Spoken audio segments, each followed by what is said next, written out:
پھر صدیق اکبر نے جو مال نبوت پر پیش کیا ذرا اس کو بھی سنیں۔ حضرت ابو ہریرہ رضی اللہ تعالیٰ عنہ فرماتے ہیں، یہ سنن کبریٰ للنسائی کی روایت ہے، حدیث نمبر 8056، کہتے ہیں رسول اللہ صلی اللہ علیہ وسلم فرمایا، ما نفعنا مال ابی بکر قال فابو بکر وقال وهل انا ومالی الا لک۔ حضور اکرم نے فرمایا ما نفعنا مال ابی بکر، جس قدر ابو بکر کے مال سے ہمیں فائدہ پہنچا ہے اس طرح کسی شخص کے مال سے ہمیں فائدہ نہیں پہنچا، سب سے زیادہ ابو بکر کے مال نے ہمیں فائدہ دیا ہے۔ یہ سننا تھا، صدیق اکبر رو پڑے، فبکا ابو بکر، رو پڑے، اور کیا کہا، وَهَلْ أَنَا وَمَالِي إِلَّا لَكَ، اللہ کے نبی میں اور میرا مال ہے ہی آپ کا، میں اور میرا مال ہے ہی آپ کا، یہ سب ہے ہی آپ کے لیے۔ یعنی آج ہم کسی کے لیے تھوڑی سی قربانی دے دیں، جتاتے باز نہیں آتے، ہم کسی کے اوپر 2 پیسے خرچ کر لیں، ہم پھولے نہیں سماتے، اور صدیق اکبر کون ہے؟ اپنی جان داؤ پہ لگائی، اپنا سارا مال نبوت کے قدموں میں ڈالا، اور پھر بھی کیا کہتے ہیں، حضور میں اور میرا مال ہے ہی آپ کا، میں اور میرا مال ہے ہی آپ کا۔ اللہ اکبر۔ اگلی بات سمجھنا، مرقات المفاتی شرح مشکات المصابی باب مناقب ابی بکر، حضرت سعید بن مسیب تابعی رحمہ اللہ عجیب جملہ کرتے ہیں، کہتے ہیں وکان رسول اللہ صلی اللہ علیہ وسلم یقضی فی مال ابی بکر کما یقضی فی مال نفسی۔ اللہ اکبر۔ وکان رسول اللہ صلی اللہ علیہ وسلم یقضی فی مال ابی بکر کما یقضی فی مال نفسی۔ نبی پاک صلی اللہ علیہ وسلم ابو بکر کے مال کو ایسے خرچ فرماتے جیسے اپنا مال خرچ کرتے، یعنی حضور ابو بکر کے مال کو خرچ کرنا یوں سمجھتے تھے کہ میں اپنا مال خرچ کر رہا ہوں، میں اسے کیا نتیجہ نکالوں، میں اسے کیا بات سمجھاؤں؟ اگر میں کسی اپنے سے بڑے کے ساتھ وابستہ ہوں اور مجھے اللہ نے مالی وسعت دی ہے تو مجھے صدیق اکبر کا کردار ادا کرنا چاہیے کہ میرا مال آپ کا ہے، آپ جب چاہیں اپنا مال سمجھ کر خرچ کریں، آپ یہ سمجھیں کہ یہ مال میرا ہے، جس کے پاس پڑا ہے اس کو دے دو، اس کو دے دو، فلاں کر دو، ایسے کر دو۔ یہ صدیقی مزاج ہے، یہ ہے صدیق اکبر کا مزاج، اپنی جان بھی فدا ہے، اپنا مال بھی فدا ہے، اور حضور سمجھتے رہے ابو بکر کا مال میرا مال ہے۔ صدیق اکبر رضی اللہ تعالیٰ عنہ اپنے مال کو کہاں خرچ کیا؟ مکہ مکرمہ میں اسلام قبول کر کے مشقتیں برداشت کرنے والے صحابہ، تکلیفوں میں مبتلا صحابہ، صدیق کیسے ان کو چن چن کے آزاد کرا رہے ہیں۔ بلال حبشی، عامر بن فہیرہ، ابو فکیہہ، سیدہ لبینہ، سیدہ زنیرہ صدیق اکبر کے مال سے آزاد ہوئے ہیں، اور ان دکھوں کی پیسنے والی چکیوں سے نکلے ہیں۔ وہ کس قدر صدیق کو دعائیں دیتے ہوں گے، آپ سوچ سکتے ہیں ذرا۔ صدیق اکبر رضی اللہ تعالیٰ عنہ کا پھر مساکین پہ خرچ کرنا، عجیب آپ کا مزاج، جس کو مالی طور پہ کمزور دیکھا لٹا دیا مال اس کا۔ اور حضرت ابو بکر صدیق رضی اللہ تعالیٰ عنہ، اللہ تعالیٰ کو ان کا مال خرچ کرنا کتنا پسند تھا۔ معروف واقعہ ہے، حضرت امی عائشہ رضی اللہ تعالیٰ عنہ پر تہمت لگی، کچھ نازیبہ جملے حضرت مستح کے زبان سے بھی نکلے۔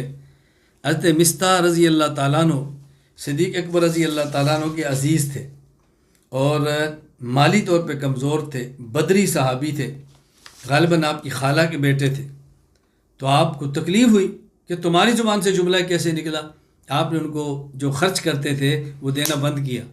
اللہ نے قرآن کی آیت نازل فرمائی، سورۃ النور آیت نمبر 22، وَلَا يَأْتَلِ أُولِي الْفَضْلِ مِنْكُمْ وَالسَّعَةِ أَنْ يُؤْتُوا أُولِي الْقُرْبَى وَالْمَسَاكِينَ وَالْمُهَاجِرِينَ فِي سَبِيلِ اللَّهِ وَلْيَعْفُوا وَلْيَصْفَحُوا۔ مال خرچ کرنا بند نہ کرو، درگزر کرو، معاف کرو۔ أَلَا تُحِبُّونَ أَن يَغْفِرَ اللَّهُ لَكُمْ، کیا تم چاہتے نہیں خدا تمہیں معاف کر دے؟ اس آیت کا اترنا تھا۔ جب یہ آیت اتری، رسول اللہ صلی اللہ علیہ وسلم نے تلاوت فرمائی، صدیق اکبر تک یہ جملہ پہنچا، الا تحبون ان یغفر اللہ لکم، صدیق کہتے ہیں بلا یا رب، بلا یا رب، بلا یا رب، انی احب ان یغفر لی وقد تجاوزت عما کان، اے اللہ میں چاہتا ہوں میرے گناہ معاف ہو جائیں، جب میری خطائیں ہم سے درگزر ہو جائے، پھر صدیق اکبر نے مال دینا شروع کر دی۔ کیا صدیق اکبر رضی اللہ تعالیٰ کے کھلے ہاتھ تھے۔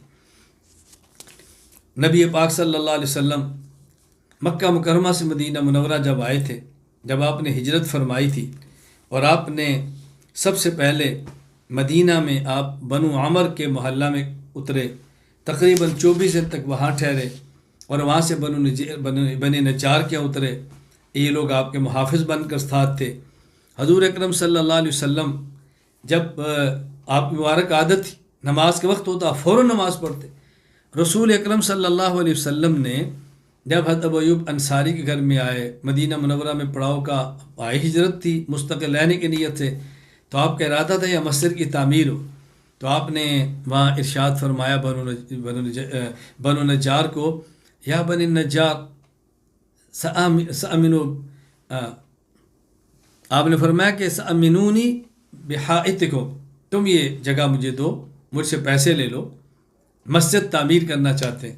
انہوں نے کہا لا واللہ لا نطلب ثمنہ الا الی اللہ، حضور ہم پیسے نہیں لیں گے، فی سبیل اللہ دیں گے۔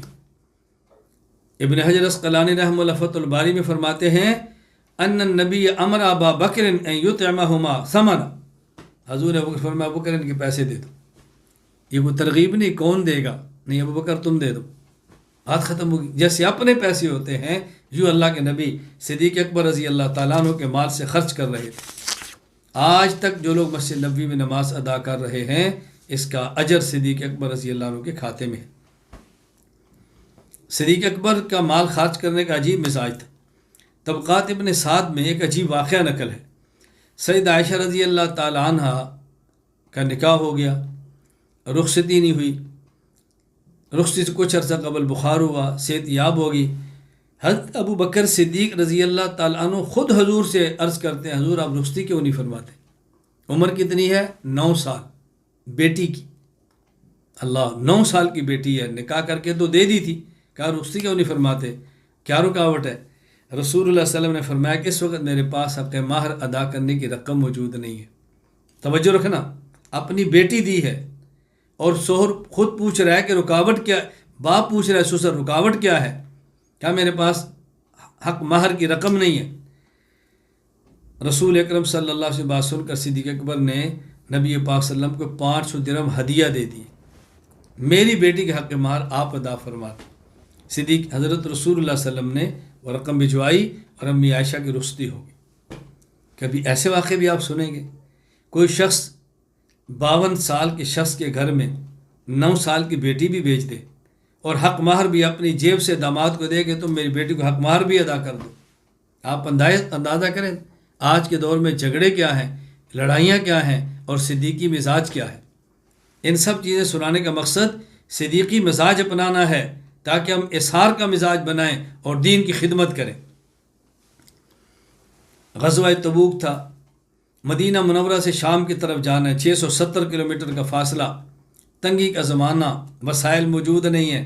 رسول اللہ صلی اللہ علیہ وسلم نے اپیل فرما دی جہاد کے لیے تعاون کرو۔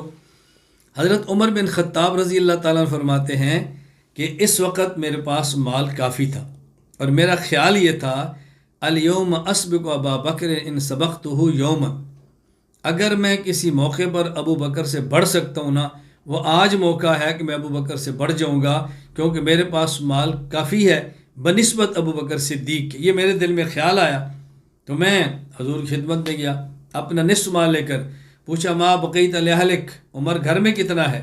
میں نے کہا مثلا آدھا گھر میں ہے۔ صدیق اکبر رضی اللہ تعالیٰ عنہ آئے تو اللہ کے نبی نے پوچھا ابو بکر گھر میں ما بقیت لأہلک، گھر میں کیا ہے؟ کہا ابقیت لہم اللہ و رسولہ، حضور گھر میں اللہ کے رسول کا نام ہی رہ گیا ہے، جو تھا وہ لے کر میں آ گیا ہوں۔ عمر کہتے ہیں لا اسابقک الی شیء ابدا، میں نے کہا ابو بکر تر سے آگے عمر کسی موقع پر نہیں بڑھ سکتا، ابو بکر تو ابو بکر ہی ہے۔ یہ روایت سنن ابی داؤد حدیث نمبر 1680 پر موجود۔ رسول اکرم صلی اللہ علیہ وسلم ہجرت کا حکم آ گیا، آپ نے ہجرت فرمانی ہے۔ صدیق اکبر کے گھر دوپہر کو پہنچے، سلام دعا ہوئی، اہم مشورہ کرنا ہے، حضور فرمائیں ہجرت کو حکم مل گیا ہے۔ ابو بکر صدیق آج رات کو چلنا ہے یثرب، حضرت میرے لیے کیا حکم، میرے ماں باپ آپ پر قربان ہوں، مجھے ساتھ چلنے کی اجازت مل سکتی ہے، یہ سعادت مل جائے گی؟ حضور نے فرمایا ہاں ہاں، آپ نے تو میرے ساتھ جانا ہے۔ امی عائشہ فرماتی ہیں یہ بات سن کر صدیق اکبر خوشی سے رو پڑے، اور عائشہ فرماتی ہیں کہ مجھے ہم سنتے تو تھے لیکن آج پتہ چلا، مجھے آج سمجھ آئی کہ خوشی کے آنسو بھی ہوتے ہیں، مجھے آج سمجھ آئی کہ خوشی کے آنسو بھی ہوتے ہیں۔ میں نے صدیق اکبر رضی اللہ تعالیٰ عنہ کو روتے اس وقت اپنے باپ کو دیکھا خوشی سے کہ حضور مجھے ساتھ لے جا رہے ہیں۔ میں کس موقع پر کون سی بات کرز کروں۔ یہ مزاج صدیقی ہے کہ کس طرح فنا ہے حضور کی ذات پر، یعنی مشکل وقت میں آدمی پیچھے ہٹ جاتا ہے۔ صدیق اکبر مشکل وقت میں ساتھ جا رہے ہیں کہ حضور میں ساتھ جاتا ہوں، میں ساتھ جاتا ہوں۔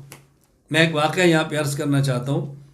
شیخ الہند رحمہ اللہ مکہ مکرمہ میں ہیں، وارنٹ گرفتاری آ گئے، حضرت گرفتار ہو گئے، مکہ مکرمہ سے گرفتار کر کے جدہ پہنچایا گیا، جدہ سے مالٹا جانا تھا۔ شیخ الاسلام سید حسین احمد مدنی رحمہ اللہ شریف مکہ جو مکہ کے بڑے تھے گورنر، ان تک اطلاع دی انٹیلیجنس کے ذریعے، کہا تم ان کو اطلاع دو اور مجھے کسی طریقے سے گرفتار کراؤ کہ اس وقت خلافت کے حق میں تحریک چلانے والا شیخ الہند نہیں، اصل تو حسین احمد ہے، میری رپورٹیں کرو تاکہ میں گرفتار ہوں۔ رپورٹنگ ہو گئی، شیخ الاسلام گرفتار ہو گئے۔ حضرت شیخ الہند جدہ پہنچے، گرفتار ہو گئے، شیخ الاسلام حضرت مدنی بھی پہنچ گئے۔ حضرت شیخ الہند کو تعجب، حسین احمد یہ کیا ہوا، یعنی ایک دکھ ہوا کہ تم بھی گرفتار ہو گئے۔ حضرت خاموش ہو گئے۔ اب شاگرد استاد کے ساتھ جا رہے ہیں۔ حضرت مدنی رحمہ اللہ فرماتے تھے مجھے یہ الجھن تھی، اگر میرے استاذ یہ جیل میں رہے، اس بڑھاپے میں ان کی خدمت کون کرے گا؟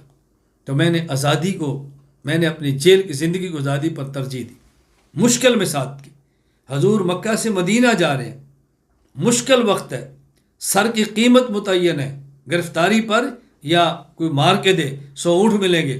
ابوبکر صدیق رضی اللہ تعالیٰ عنہ، حضور مجھے سعادت ساتھ کی مل سکتی ہے؟ کہا صدیق تم نے ساتھ جانا ہے۔ خوشی سے آنسو بہہ پڑے کہ میں آج اپنے آقا اور مولا اپنے پیغمبر کے ساتھ جا رہا ہوں۔ سبحان اللہ۔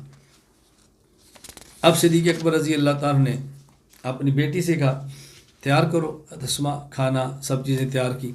اب چونکہ کھانا تیار ہو گیا، ابھی ساتھ جانا تھا، تو جو اس وقت کھانا پینا تیار کیا، اب اس کو باندھنے کے لیے رسی نہیں مل رہی۔ حضرت اسما رضی اللہ تعالی عنہا نے اپنے ازار بند کو لیا اور لمبائی میں 2 ٹکڑے کیے، اس سے کھانے پینے کی چیزیں باندھی۔ اس دور سے اسما صدیق کی بیٹی کو ذات النطاقین کہا جاتا ہے، 2 ازار بند والی۔